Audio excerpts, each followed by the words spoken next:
One of the most difficult conflicts I see in neurodivergent couples, where one person is autistic and the other person is not, is making agreements, making rules, where one person is following the letter of the law and the other person is following the spirit of the law. When I'm working with a couple and we're trying to design a childcare schedule, one question I might ask is, can you design a schedule that puts your needs front and center so we have places to negotiate from, in order to eventually design a shared parenting schedule that's as equitable as it can be for the both of you? Now, when I gave this assignment the first time, I thought it was a pretty straightforward task. But what came back to me, and what's come back to me whenever I've given this task, is that the autistic partner often takes me at face value. They come back and they give me a schedule where they block out 90% of their time to take care of themselves and only 10% to childcare, meaning that their partner gets stuck with 90% of the childcare.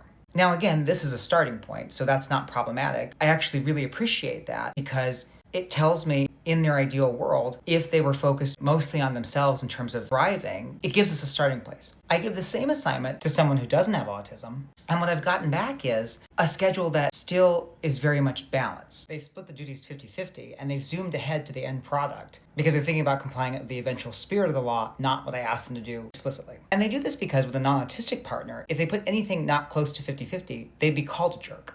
Now, when this comes to light in couples counseling, what happens is the non-autistic partner looks at their autistic partner's schedule and goes, that seems so selfish. And the autistic partner goes, no, it doesn't. I was being honest about what would be my ideal schedule in terms of childcare. I was responding to the assignment that was given. The non-autistic partner, on the other hand, goes, well, no, but that's not the spirit of the law. I get that you're following the letter of the law. That's what our therapist asked. But the spirit of the law is, how do we both come through this with our needs being met and also helping our partner's needs to be met? And they get into this big fight, and then we have to have a big discussion about, okay, well, you both want the same thing. You both want to be fair. You want to care for your child. You want to maximize the amount of time you have to not go off your rocker because you're sleep deprived. But this fundamentally different approach without someone to interpret and guide them through this process means that the non-autistic partner goes, well, my partner's a selfish jerk. Conversely, the autistic partner doesn't even realize that the non-autistic partner is resentful. And if they are resentful, they have no idea why, because they did the assignment. So how am I supposed to know you don't want to take care of our child 50% of the time? And so this comes up again and again. And you can see how they get so aggrieved that the other person isn't seeing the lens through which they're interpreting the rule of law.